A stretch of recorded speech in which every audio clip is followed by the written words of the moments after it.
AITA for breaking my husband's golf clubs after he left me alone with our newborn twins. I, 28F, recently gave birth to our twin babies, a boy, Oliver, and a girl, Lily. They're almost 9 weeks old now, and while I'm overjoyed to be a mum, I've never felt more physically and emotionally drained in my life. I suffered from postpartum hemorrhage right after delivery and lost so much blood that I had to be rushed into emergency surgery. I nearly died. I was in the hospital for almost 2 weeks recovering. The physical recovery has been brutal, but the emotional toll is even worse, and I feel like I'm drowning every single day. My husband, Matt, 32M, was helpful while I was recovering in the hospital, but once we got home, he checked out. He works a 9-to-5 job, but instead of helping when he's home, he escapes to his man cave to play video games or go out with friends. I'm left alone to care for the twins, and the exhaustion has become unbearable. I've been having terrible complications from the hemorrhage, constant pain, weakness, and intense anxiety. I still can't walk properly without getting dizzy, and breastfeeding has been a nightmare. Lily struggles to latch, which leads to bleeding nipples, and every feeding session feels like torture. I've tried to ask Matt for help, but every time I do, he brushes me off. His go-to excuse is that I'm on maternity leave and this is what mums do. He says he needs to decompress after work and that I should be grateful he's working to provide for us. Meanwhile, I'm lucky if I get 30 minutes of sleep in between feedings, and I'm running on pure adrenaline at this point. Last week, after another exhausting day with no help, I tried to talk to him about how I felt like I was drowning. His response? He asked when we were going to start having sex again. He said, "It's been 2 months and I'm getting frustrated." I was speechless. My body hasn't even fully healed from the traumatic birth, and he was acting like I was depriving him. When I tried to explain how much pain I was still in, both physically and emotionally, he rolled his eyes and said, "Other women bounce back after having babies. It's not that hard. You've got to stop using it as an excuse." I felt so ashamed in that moment, like I wasn't good enough, wasn't recovering fast enough, wasn't being enough for him. It's not like I didn't want to be intimate with him again. I missed the closeness we used to have, but I was still bleeding occasionally, and I could barely walk without wincing. My whole body felt like it was failing me, and instead of being patient or supportive, Matt acted like I was deliberately withholding sex from him. He even tried to initiate once when I was barely 5 weeks postpartum, and I had to practically beg him to stop because it was too painful. He got frustrated, said, "Come on, it's been long enough," and huffed off like a teenager. Every time I tried to talk to him about how overwhelming things were, he'd steer the conversation back to when we'd be having sex again, like that was the only thing on his mind. This Saturday was my breaking point. The babies had been fussy all night, and I hadn't slept more than an hour in 48 hours.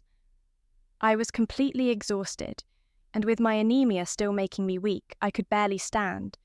The incision from my surgery was throbbing with pain. Matt had left early that morning for a full day of golf with his buddies, despite knowing how rough my night had been. He said he'd be back by noon, but noon came and went, and he was still out. He was golfing at a course that was only an hour away, so I figured if things got too bad, he'd come home. Around 4 p.m, I was trying to feed Oliver while Lily was crying. My hands were shaking from sheer exhaustion, and in that moment, I almost dropped Oliver. I caught him just in time, but it scared me so badly that I collapsed on the floor in tears. I texted Matt, begging him to come home, telling him I was scared and overwhelmed. His response? "Just put them in their cribs and rest. I'll be home later." Later turned into 9 p.m, by which time I was a complete mess. I had been alone with the twins all day, with no help, no food, and no sleep. When Matt finally walked through the door, he didn't seem to care at all. He saw me sitting on the floor with the twins still crying and giggled. Yes, giggled. He looked down at me, smiling like it was all some kind of joke, and said, "You're being overdramatic. You should have just handled it." I saw red. His smug, dismissive little giggle was the final straw. In a blind rage, I grabbed his beloved golf clubs, the ones he's obsessed with, and smashed them against the floor. I broke 2 of them before Matt even realised what was happening. He started screaming at me, calling me crazy and psycho for breaking something so expensive and accusing me of losing it. After that, he stormed out of the house and spent the night at a friend's place. His best friend has since been texting me, calling me a psycho and saying I'm unhinged for destroying his clubs. He told me I owe Matt a huge apology for overreacting and that he's been trying his best. But has he? I'm here, day after day, struggling to keep it together with 2 newborns while still recovering from a traumatic birth. I've been so weak that I've nearly dropped my baby, and Matt hasn't been around to help. He works during the week, and I understand that, but every weekend he's out golfing or with his buddies. And whenever he comes back from work, he is either watching sports or playing online games. I haven't had more than 2 hours of sleep at a time in weeks. I feel like I'm drowning. I'm starting to feel like maybe I did overreact. But at the same time, I'm so angry that he doesn't seem to care about how hard things have been for me.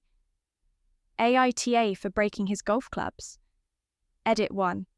I see a lot of people blaming me for sitting at home doing nothing while he's out making all the money. So let me clarify a few things. I am currently on paid maternity leave for 12 weeks, so it's not like I'm just lounging around.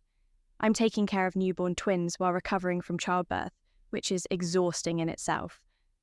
Also, for those assuming I don't contribute financially, I do. I make a little over 2/3 of what he makes, so it's not like there's some huge income gap between us. The difference isn't so extreme that it justifies him leaving me alone all day while he goes off golfing with his buddies. Edit 2. I realise now that a lot of people think I'm failing as a mother, and maybe I am.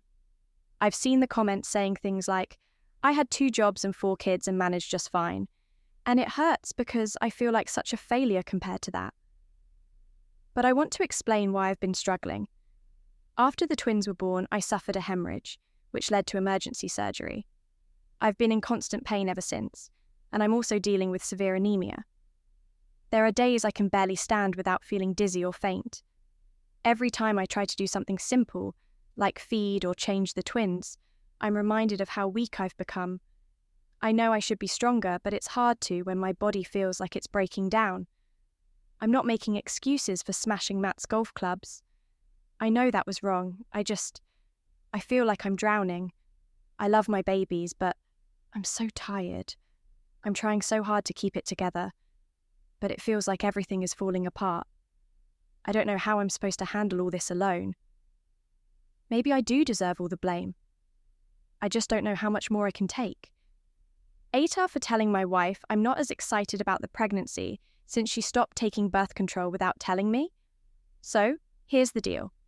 My wife, 31F, and I, 30M, have been married for 3 years, and the plan was to wait a bit longer before having kids. We were enjoying our time together, focused on work and doing the whole travel while we can thing. Kids were on the horizon. Just not yet. Well, a couple of months ago, she told me she was pregnant. I was surprised, happy for her, but definitely surprised.